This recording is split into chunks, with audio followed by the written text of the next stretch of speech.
Hi, the show you're about to watch was pre-recorded on Friday, September 28th. At the exact time, the decision was being made to open up an FBI investigation on Brett Kavanaugh. My guest and I were trying to decide if we really wanted to be recorded in the moment of us sort of processing what was going on in the news at the time. And we decided, yes, this was a conversation worth sharing, and this is what you're about to see. Since our conversation, a lot has shifted for me. A lot has shifted in this space. Things have been shared in conversations that have been deeply personal, full of trauma, full of confusion, just a new norm of being overwhelmed with some of the things that are happening in our society, in our media, and in our relationships. And what's coming up for me is this commitment to really shift what we're doing here.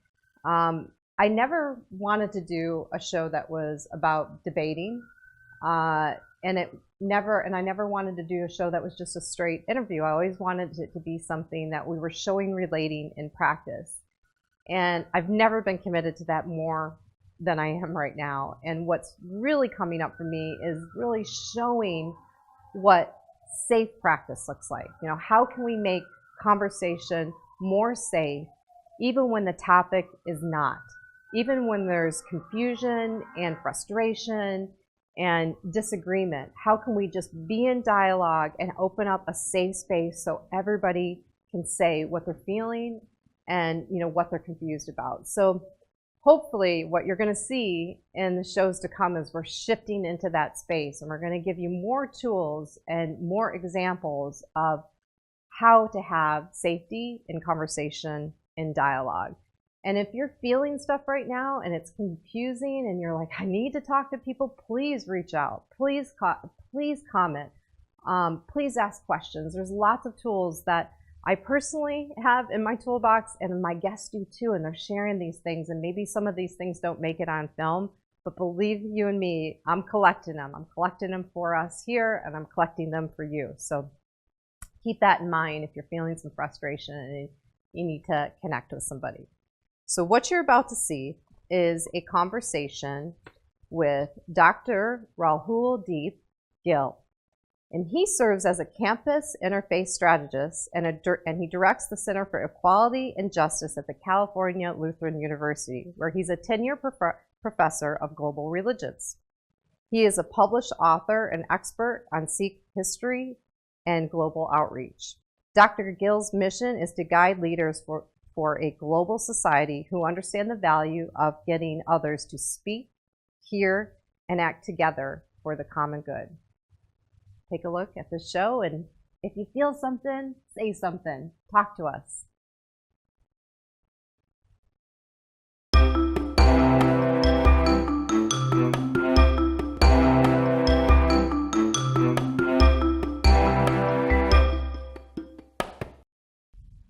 Hi there. What you're tuning in and watching right now is going to be a little bit different than what you've experienced on Relatable.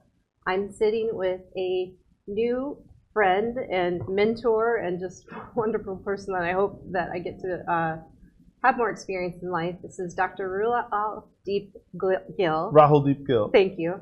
And we actually have been sitting here for a little bit in conversation about things that we're personally experiencing in the world right now.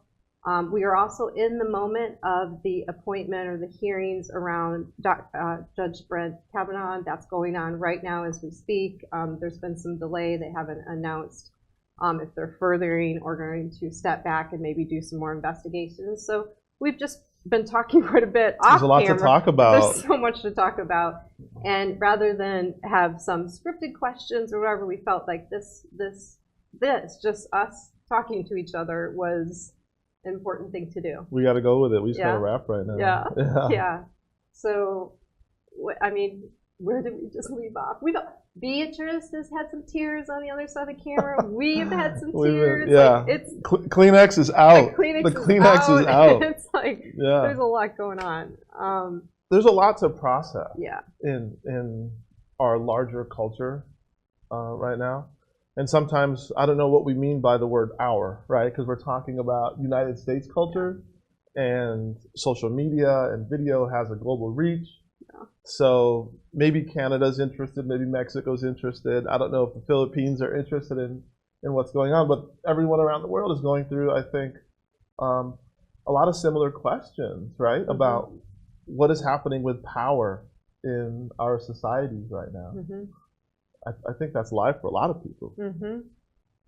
I think in R, like the R that I'm tuned into right now is just the R right now that's in this room, actually. For sure. And we talked quite a bit about that off camera, that there's some potential there, you know, that not some potential, there's a lot of potential there to, like, hey, everybody's experiencing things. Like, there are things in the news that are happening at such a rate that's creating a lot of trauma, that's creating a lot of confusion, that's creating a lot of insecurities. Right. And maybe the general tendency is to look for more information through the media, or but yet the opportunity feels like it's more here. Like, well, one thing I say to my students and to my kids as they're getting older, I have young elementary school age kids, is that the world of social media and being online doesn't make the interpersonal any less valuable.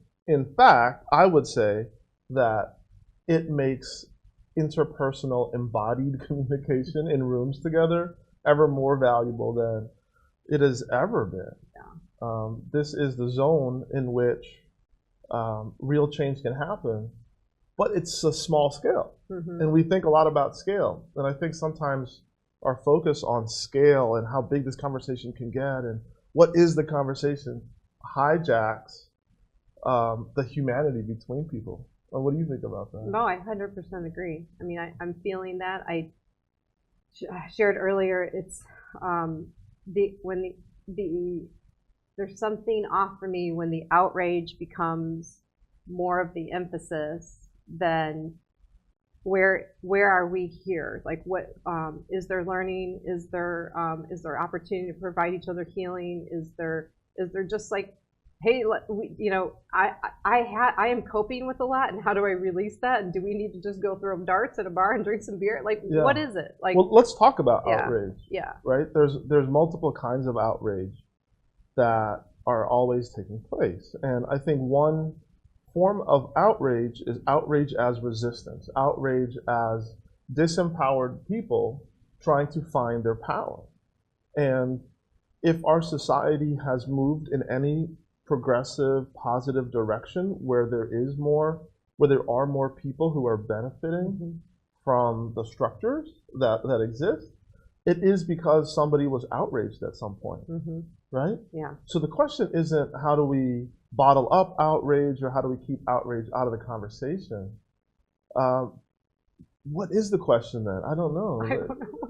I don't know. I think your question that I've sort of followed you a little bit on social media, I think one of the questions that you're asking is what can we co-create together mm-hmm. as embodied beings who are looking into cameras on social media as well, mm-hmm. right?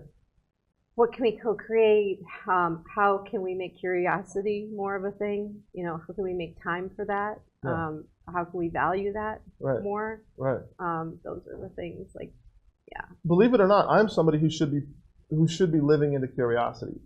I supposedly get paid to be curious. Mm-hmm. I'm a professor of mm-hmm. religions, right? Mm-hmm. If I'm not curious, how am I supposed to teach students and fill their curiosity and leave them wanting more? Right. Like, to be leaders in a global society, which is our university's tagline at California Lutheran University, to be those leaders, they're going to need to be perpetually curious, mm-hmm. right? We're going to need to be stoking our questions for the rest of our lives. Mm-hmm. And yet, I have deadlines, right? I have grants that I need to apply for.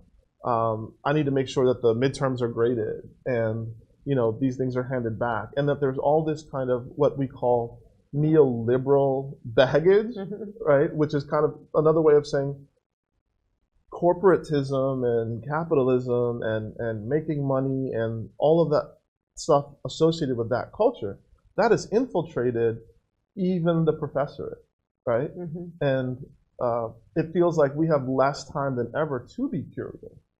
Again, which is why sitting down and talking to one another is more important than it's ever been in human history, because it looks like there's not a value to it, but in human history, embodied beings making relationships together is what has driven history, and the failures of that are what has driven history in negative ways. What's coming up for me in that, or a reminder of a conversation we had earlier, is as we come together, there's different types of people and that have had different experiences, and that have had different types of oppression. It's not, some more than others, and knowing all that, and everybody's at different levels. Like, what are some of the things that we can do to check in and acknowledge that and be available in different roles? And the roles that I'm thinking about are teaching. There's teachable moments, but I also know I can't call on you because you're the only person I know that's a Sikh, and I have to do all people think this way? That's inappropriate. Yeah. But I might still have questions, and I don't know, and I want to learn. So it feels like there's this, hey, I need a teachable moment. Are you available for that kind of conversation? Or I just need a friend, or that needs to happen. I think I have 3 responses to that. Yeah. Google. We can Google stuff about what is transphobia? Yeah. Right. I heard that word. I don't know what that is.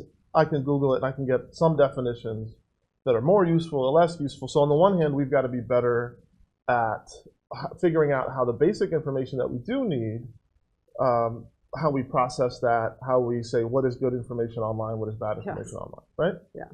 What we're asking somebody when we're engaging with them on these kinds of questions, we sometimes might be asking them to do something that we call emotional labor, right? So if I were what's the woman's experience of this policy, right?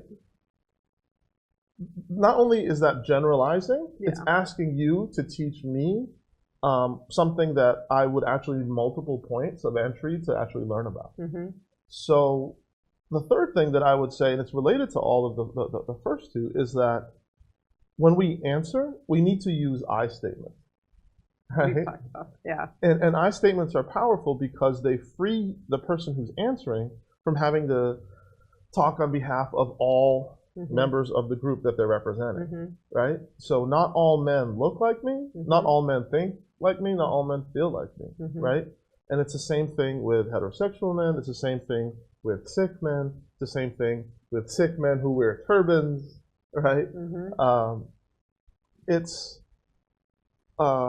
important and imperative that we speak for ourselves, understanding the wider context in which we live. I think that's one sort of ground rule or suggestion that I have to folks out there is don't put people on the spot to speak for everybody.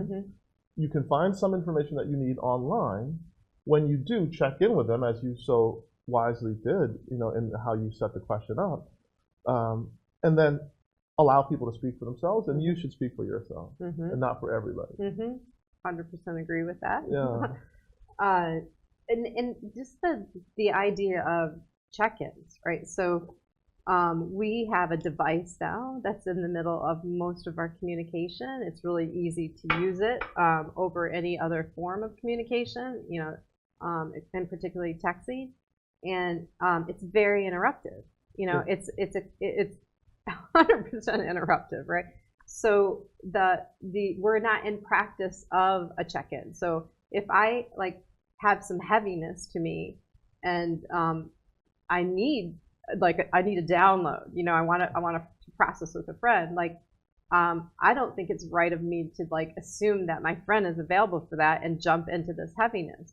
I think that a better way to do that would be, okay, man, I've got some stuff going on and it's heavy, and I might be angry. Said, "What are you available for that right now?" Yeah.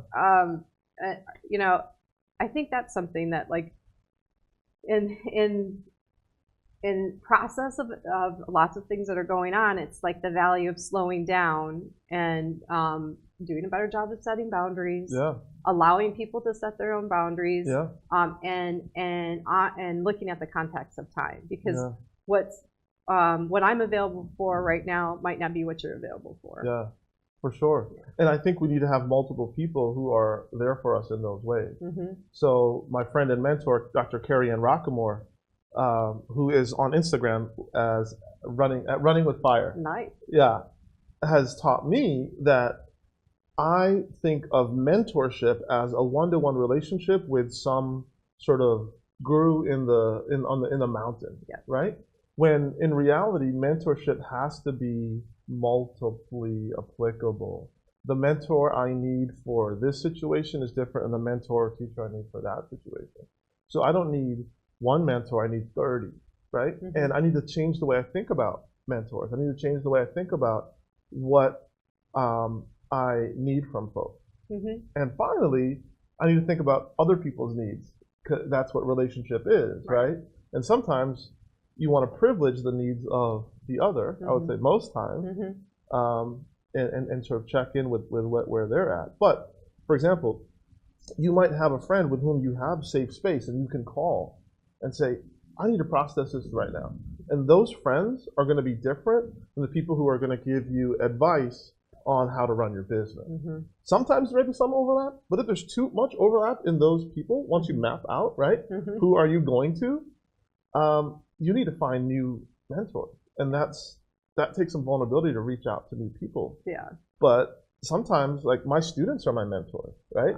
My partner, my spouse is my mentor in certain ways. The administrative assistant in the dean's office, right, are people who know things that I need access to, that I need to build human relationships with, that in which they have a lot of power, and I need to grant them that.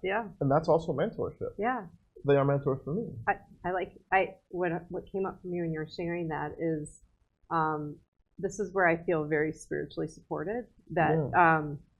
That okay, when I start to say, okay, I need human contact right now, over this thing that I want to talk about, and sometimes someone pops into my mind that I'm like, no, I don't want to have that conversation with that person right now. But I'm like, wait a second, there's a reason that popped in there. Like that might not be like you might have the tendency to go seek out the conversation that's going to validate where you are. Yeah. But that actually might not be the thing that you need in that moment. Right. And honoring that,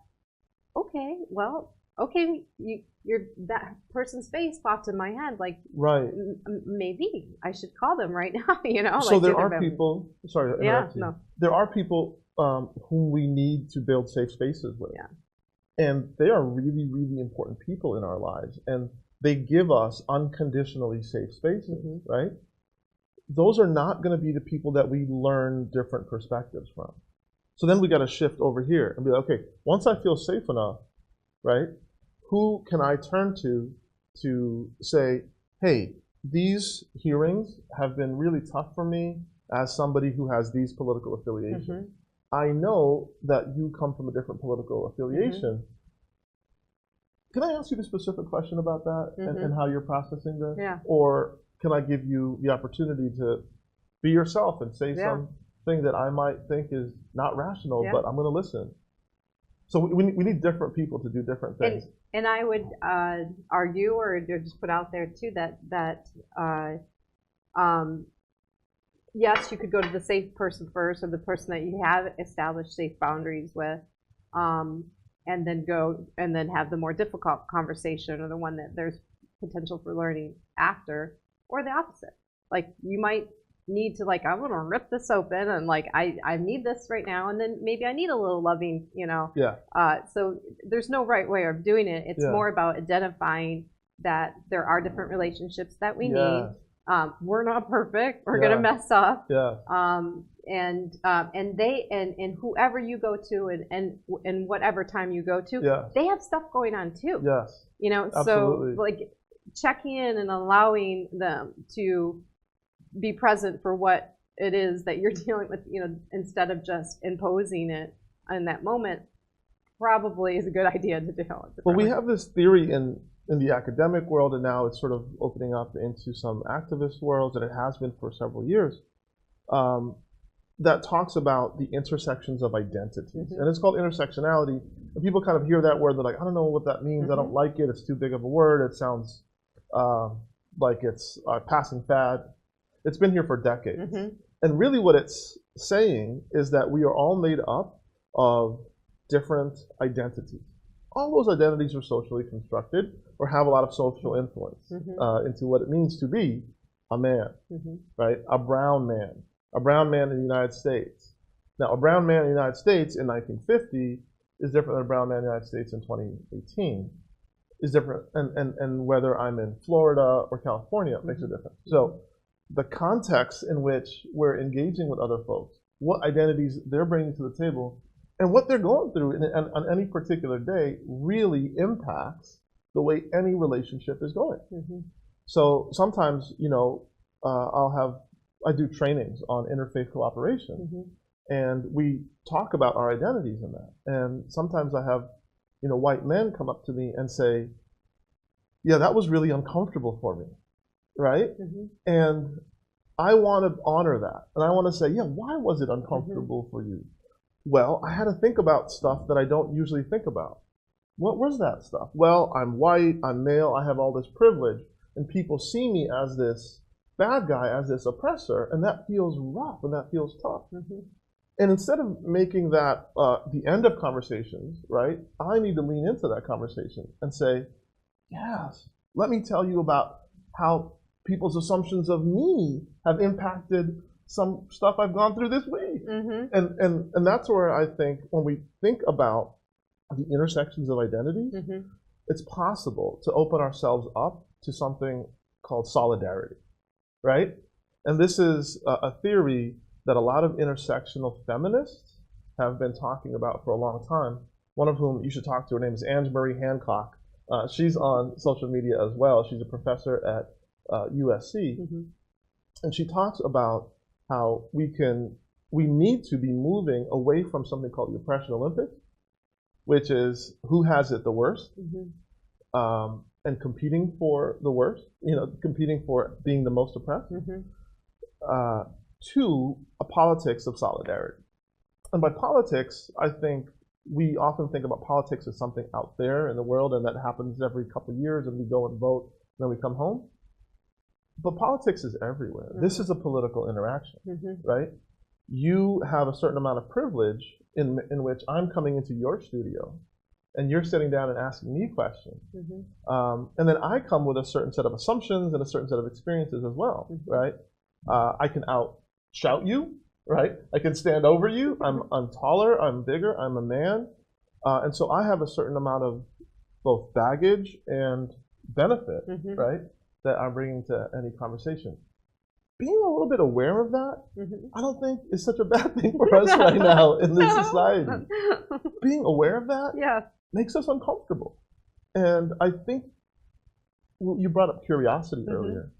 I think in the United States, we can do a better job of using our discomfort to catalyze our curiosity, to turn it on. Right? And to say, why am I uncomfortable about what's going on right now? Why is this hitting me the way that it's hitting me? One thing that folks with privilege, once they start going through that, realize is that folks without privilege do that all the time, right? So I talk about my spouse, my wife. We both love working out, right? I can put on my sneakers at any time of the day or night and go run around the neighborhood. She cannot. Not because she's physically unable to, but because the level of safety that she experiences in the neighborhood at that moment is not very high. She has had experiences in our own neighborhood, around her own house, where cars will drive by and honk or whistle or slow down, and you don't know what their intentions are, right? Same family, same ethnicity, right? Same religion, two different people having two totally different experiences. Her telling me about that should open me up to some curiosity about, whoa, that could be curiosity about her experience, That could be curiosity about my experience. Why haven't I thought about that more? Right? And I think that's a healthy curiosity. I think that's a healthy discomfort that I feel when I have those conversations with her. And I think relating together is going to require those more and more and more. There's not gonna be a point where we're gonna be totally comfortable having tough conversations with one another. No, but there,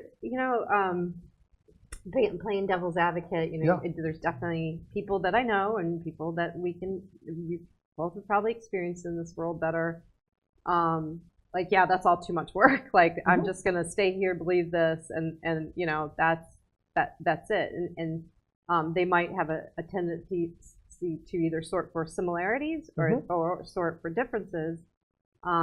Can't say what's right or wrong. I think what we're talking about is like, be aware that there's an opportunity to do both. Like, I think opportunity is the key word there. And I think we can wait for some people to pick up on certain cues and pick up on certain ways in which cultures are shifting towards this kind of intersectional way of relating with other folks. But that's all we can do, is we can open up the opportunity and wait for them. This happens all the time in the interfaith circles in which I run.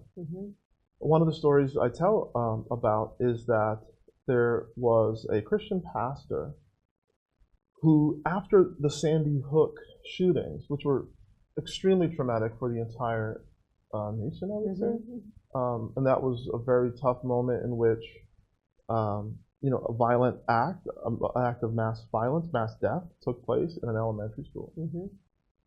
A Christian pastor apologized to his flock after attending an interfaith prayer vigil right after those shootings. And that gave a lot of us in the interfaith movement pause to say, wow, why is it that certain groups felt comfortable in the interfaith space, and at least one group felt like they needed to apologize for mourning together in that space? And it poses like a really difficult kind of ethical question, is can I ever interact, right, as a person in the interfaith movement with people who would want to apologize for praying in an interfaith space? And the only way that I've been able to move forward on that question is to think about opportunity and to think about coming together from different identities as a dinner table in which somebody sets the table, somebody's serving, but there are seats that we're going to leave open for our brothers and sisters who are not ready to join us right now. And the best we can do is put the invitation out and wait for them. And it's up to them if they want to take us up on our invitation, if they want to call us out on who set the table and why wasn't this served or why was this served and not, right? But it's like inviting folks to a dinner party. That's constantly what interacting with each other in this very global world where multiple identities are part of every conversation and multiple points of power and privilege show up in every conversation. We can only invite people to be more reflective on these questions and ask them to share their perspective. And if they don't, they don't. We got to move on. We got stuff to do. Yeah, we all got stuff to do. Your smile is so contagious. Like, and I want to talk to you about that because I have a good dentist. Yeah, you have a good dentist. Shout out to my dentist. But being someone that I mean, you've experienced being oppressed. You have your own stories. Other people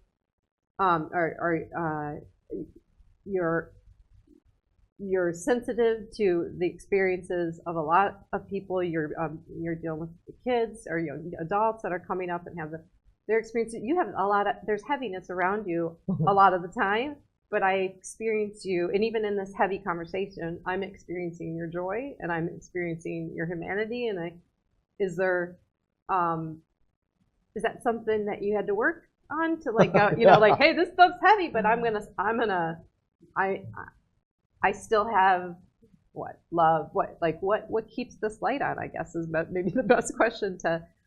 I'm going to use a quasi-religious word that you use sometimes in your writings. Okay. It's called grace. Yeah. Right? And for me, grace isn't necessarily something that's showered down from the heavens. Yeah. It's something that can pop up in situations. And again, we have to be ready for it to Yeah. pop up.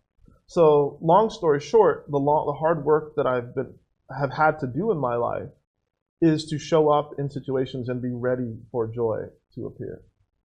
And even and especially when it's the darkest days. And I think the people that I've learned that the most from are the women in my life and African Americans in United States culture, history, and who serve as my mentors, right? These are people, these are populations who have been through incredible amounts of trauma and difficulty, and they show up for others all the time, right? And so when you're inspired and you see folks like that doing amazing things, being magnanimous, being generous, you have to think about what your response to trauma is going to be. And you have to do some deep work. To make the long story a long story, I woke up to that really at university. So I grew up in a very white, suburban Boston area town where I experienced a great deal of trauma for being religiously and ethnically different, for being very working class, barely working class, you know, sometimes. But going to the university at the University of Rochester in upstate New York opened me up to ways of questioning, ways of interacting with people that I had never experienced before. Just the library itself, Rushbury's library with its 5 to 10 million books, that a universe, an ocean of knowledge was open to me at any moment, that people loved me because who I was, because how I presented myself, changed how I needed to respond to the world. So that went from a lot of, in that experience, I went from a gloomy sort of teenager to a budding leader. And that is all about the people that I interacted with at university. My professors, my deans, one of whom passed away very recently, Dean Paul Burgett, who taught me a lot about resilience, was an African American, coming from a biracial family, a violinist who stuck around Rochester for his whole life and became vice president of the university. And so it's for people like him who taught me how to find light amidst the darkness. That's why I stick around university. That's why I chose to go into the professorate, and that's why I continue to love to teach and to think and to research. Even though I found academia itself has several layers of oppression that are bound up in it, that people like myself and my colleagues need to do a lot of work to kind of counter. Another way to put it, right, Stephanie, is what else would you do? Yeah. Right? I can relate to that. Right? Yeah, it's like yeah, it's like you've got to put your best foot forward, and when you're at the bottom of a pit, everything looks like light. Yeah. And the only way to go is up. Yeah. I say a lot, like, well, this is not working well. You know, like when it's dark and deep, I'm like, yeah, that's not working well for me. Like, so, it serves a point. It serves a massive point. Sadness, anger, you know, anything that can be considered a negative emotion or thing that you can feel, like they all serve a point. But I do choose to, like, okay, at some point I have to step out of that. I feel myself fuller outside of that. I would say something different. I would say for me, if I can be 80-20, sad to ebullient, that's a great ratio for some days. Yeah. Right? Yeah. 4-to-1. Yeah. Like some days that's the best I can do, and I accept it and I move into it.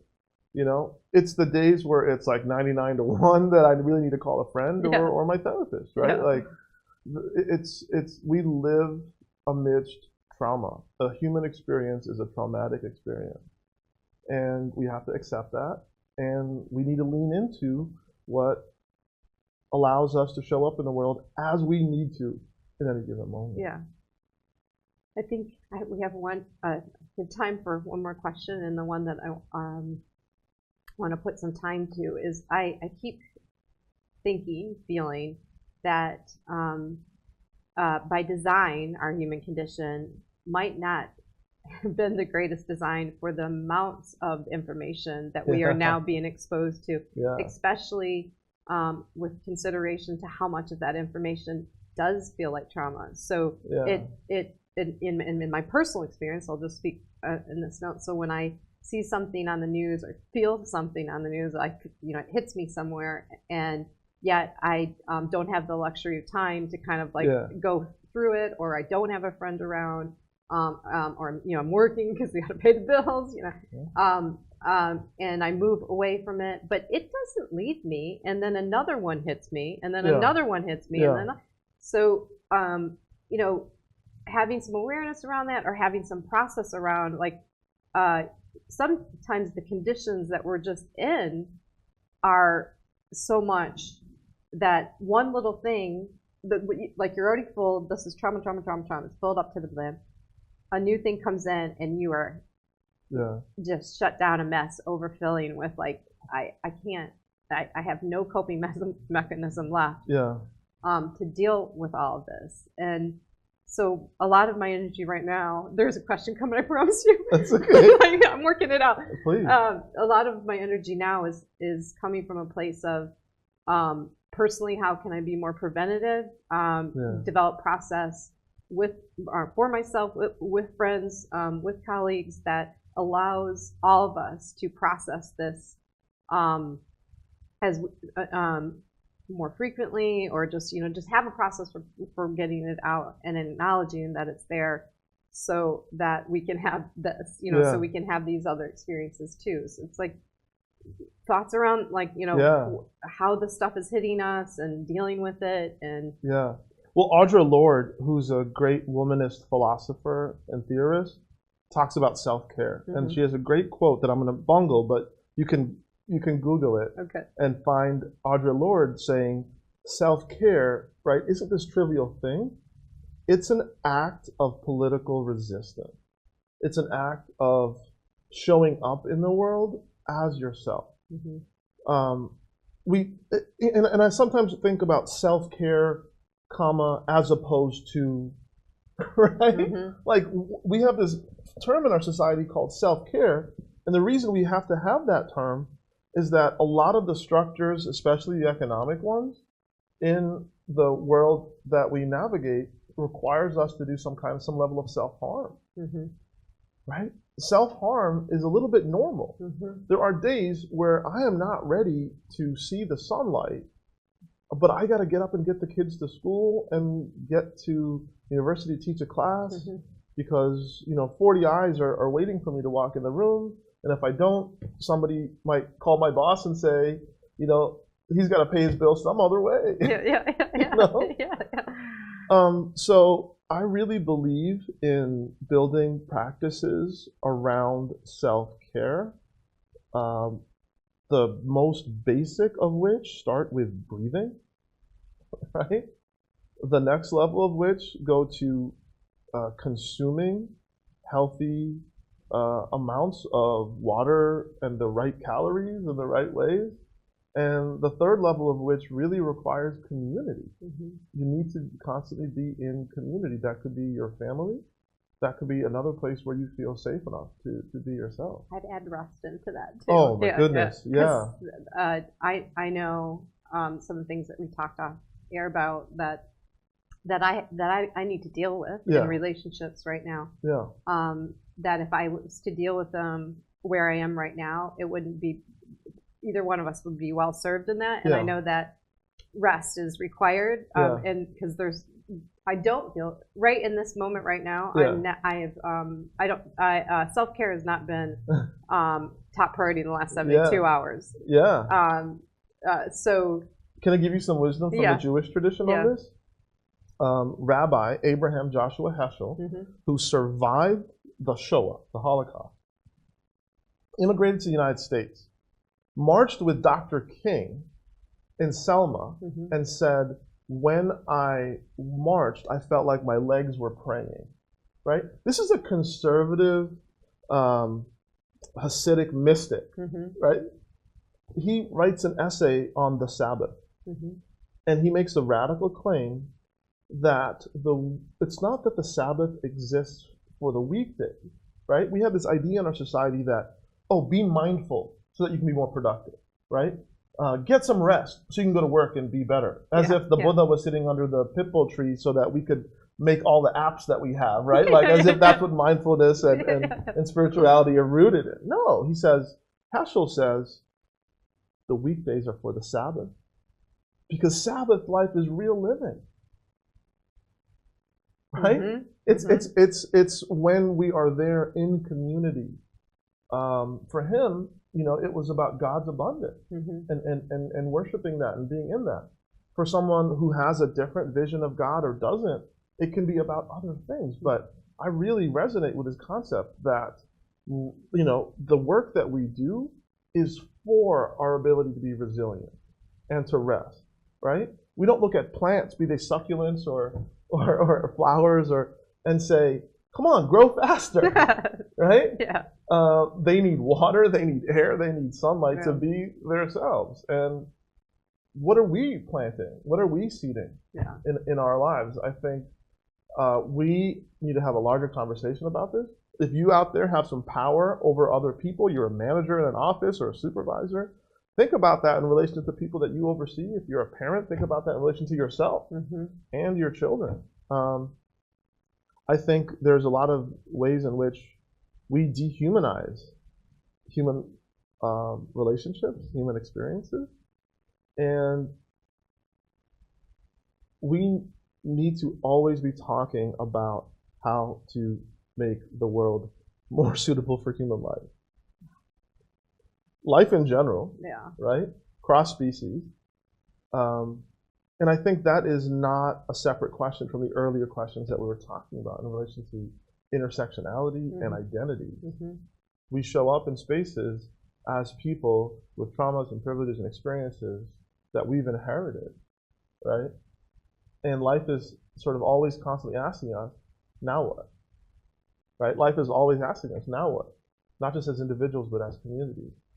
And we cannot properly answer the question, now what, if we're tired, undernourished, overstressed. I ask myself when I'm thinking, should I sleep right now or should I finish this grant and get up in the morning and teach this class? I ask myself, do my students deserve a professor who's rested and bringing his best self to work, or do they deserve an overstressed, overhurried, undernourished, underrested professor? The answer is pretty clear as to what I'm doing in the world, right? I am better for others when I'm better to myself. That's a great place to end it. All right. Well, I think that's great inspiration. I wish we had more time. Yeah, let's do it again. We'll do it again. Okay. I mean, we'll do it with other people. That'd be dope. I think that's the important thing too. I appreciate that. Yeah. So, so that was a conversation. There were no scripts. Just hearts in the room, minds in the room, and bodies in the room. Really appreciate it.